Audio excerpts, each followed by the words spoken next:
Selamat sore untuk Anda yang saat ini sedang nyore ya, dengan segala atau dengan beragam aktivitas yang Anda kerjakan sore hari ini. Nah, seperti biasa ya, kali ini beda nih, nggak seperti biasa karena saya hadir lebih gasi ya. Kita lagi siaran nih gitu ya. Saya lagi siaran untuk mengawal perjalanan Halo Kota Batik bersama Anda.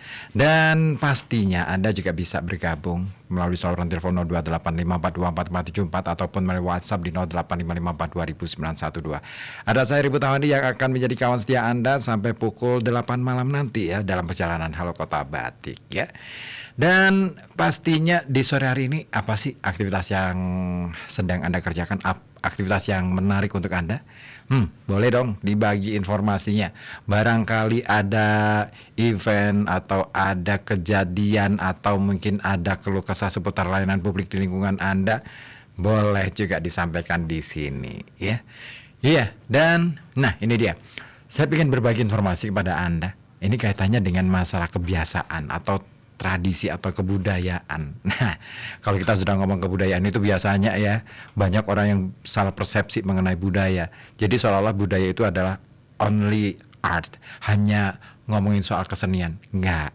Budaya itu ngomongin soal tradisi kebiasaan sehari-hari dalam kehidupan sehari-hari. Nah, termasuk dalam konteks budaya industri. Nah, makan itu juga menjadi budaya sebenarnya. Kalau kita makan itu gimana sih kebiasaannya? Di meja makan bareng keluarga atau sendiri-sendiri. Nah, itu bisa menjadi kebudayaan dalam keluarga ya. Nah, ngomongin soal budaya makan, ini ada satu budaya baru dalam yang sekarang ini lagi tren. Apa sih? Budaya makan di dalam mobil. Pernah mengalami itu atau pernah mencoba untuk seperti itu? Nah, kalau iya, berarti Anda termasuk orang yang kekinian banget. Ya, karena budaya makan di dalam mobil itu tidak bisa dilepaskan dari kemunculan drive-thru yang baru muncul pada tahun atau ngetren pada tahun 1940-an di Amerika Serikat. Nah, belum lagi segala kenyamanan yang disediakan di dalam mobil seperti kemunculan tataan gelas dan juga hal-hal lain yang berkenaan dengan budaya makan di dalam mobil. Tapi tahukah Anda ada dua hal yang punya dampak signifikan terhadap budaya makan di dalam mobil di Amerika Serikat. Yang pertama, restoran drive-thru, ya. Kedua adalah tatakan gelas dalam mobil. Jadi, ya kalau kita naik mobil ya, di belakang jok itu biasanya ya ada tatakan buat gelas dan lain sebagainya. Nah, itu berarti itu menandai bahwa mobil itu didesain untuk apa ya, melaksanakan atau menyelenggarakan atau memungkinkan terselenggaranya budaya makan di dalam mobil.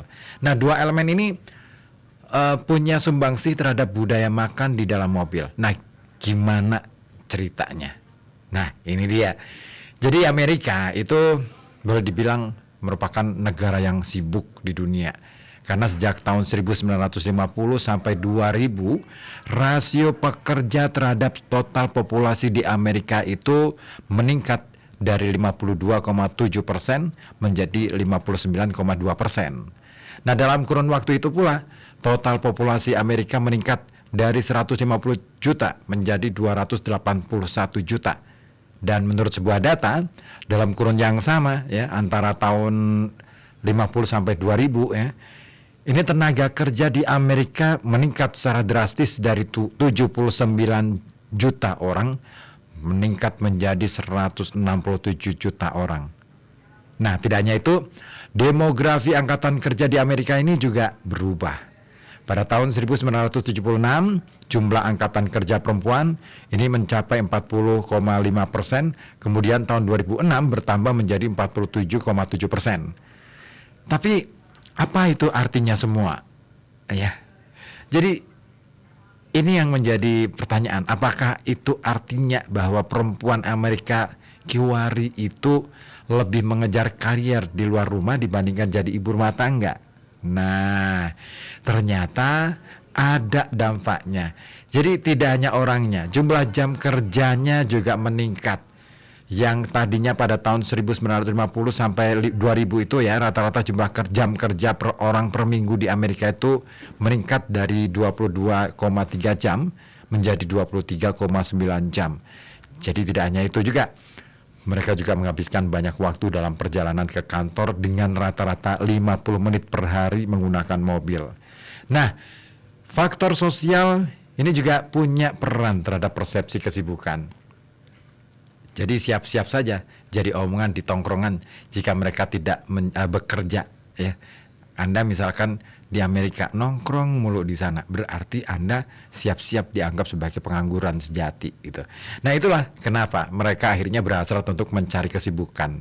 Nah, selain itu, kebutuhan untuk terus eksis ya, kebutuhan untuk mendapatkan status sosial, kebutuhan teknologi komunikasi itu juga mendorong warga Amerika Serikat untuk terus sibuk, dan fenomena ini juga terjadi di banyak negara, mungkin juga di Indonesia. Nah, karena kesibukan yang terus meningkat itulah warga Amerika kemudian mencari produk dan layanan yang sesuai dengan kebutuhan serta jadwal mereka, atau istilahnya produk atau layanan yang efektif dan efisien ya. Dan disitulah akhirnya muncul toko serba ada yang buka 24 jam pada tahun 1960-an. Nah, budaya kenyamanan, peningkatan kesibukan yang ditunjukkan ini sebelumnya telah menyebabkan warga Amerika Serikat ini mencari produk dan layanan yang sesuai dengan jadwal mereka. Nah, toko serba ada yang buka 24 jam sehari mulai muncul pada tahun 60-an yang kemudian berkontribusi terhadap fenomena matinya ritme diurnal. Dalam biologi, ritme diurnal ini adalah ritme di mana fungsi tubuh atau sekresi hormon berubah secara siklis pada setiap 24 jam. Lalu apa saja produk dan layanan yang efektif dan efisien itu? Nah, di antaranya adalah pertama, drive-thru. Ya, banyaknya waktu yang dihabiskan warga Amerika Serikat di dalam mobil itu melarikan budaya on-the-go consumption, alias kegiatan membeli dan mengonsumsi makanan serta minuman saat dalam perjalanan. Nah, yang di situ ya, 20% makanan yang dibeli dimakan di dalam mobil. Dan restoran drive-in yang populer pada tahun 1950-an dan 60-an dulunya menghadirkan pengalaman makan cepat dalam mobil.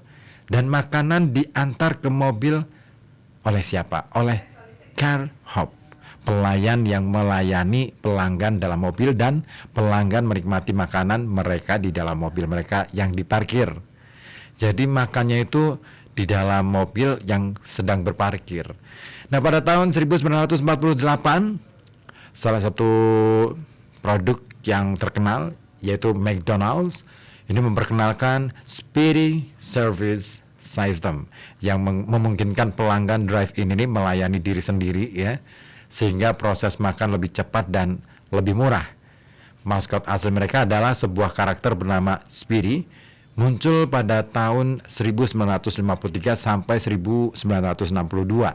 Nah, untuk mewakili komitmen mereka ya terhadap pelayanan cepat. Meski begitu, pelanggan beranggapan bahwa layanan cepat ini tidak cukup, hingga kemudian muncullah layanan drive-thru yang memungkinkan pelanggan bisa membawa pulang makanan alias dibungkus. Nah, layanan drive-thru ini dibuat oleh Red Giant Hamburgers pada tahun 1947 di Route 66, Springfield, Missouri, yang dianggap sebagai yang pertama. Nah, McDonald's ini baru membuat drive-thru pertama kali pada tahun 75, lokasinya di Sierra Vista, Arizona. Nah, dengan didukung oleh teknologi yang semakin canggih, layanan itu kemudian menjamur sampai sekarang. Nah, sementara pada tahun 2011 ada 12,4 miliar kunjungan di drive-thru makanan cepat saji di Amerika Serikat. Nah, setidaknya tiap orang di Amerika sana nih ya, memakan 32 makanan cepat saji di dalam mobil per tahun. Jadi wajar saja drive-thru ini memudahkan rutinitas orang-orang Amerika yang begitu peduli dengan kenyamanan mereka. Lalu yang kedua adalah tatakan gelas. Nah, kok bisa ya dia mengubah atau merevolusi kebudayaan di Amerika? Penasaran? Gimana tatakan gelas itu bisa membuat revolusi ataupun evolusi budaya di sana. Nah, jangan kemana-mana, tetap di sini di FM 91,2 Radio Kota Batik, News Interaktif Solutif, dan saya akan berbagi informasi kepada Anda.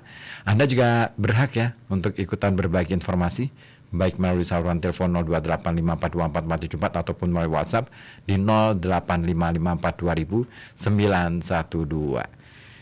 Oke, siapa nih yang sudah masuk? Oh iya, Bri Kevin ya.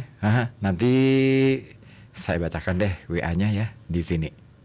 Yang mau kirim-kirim atensi boleh ya. Yang mau kirim sekedar lewat kirim salam sambil request lagu juga boleh di sore hari ini ya. Oke.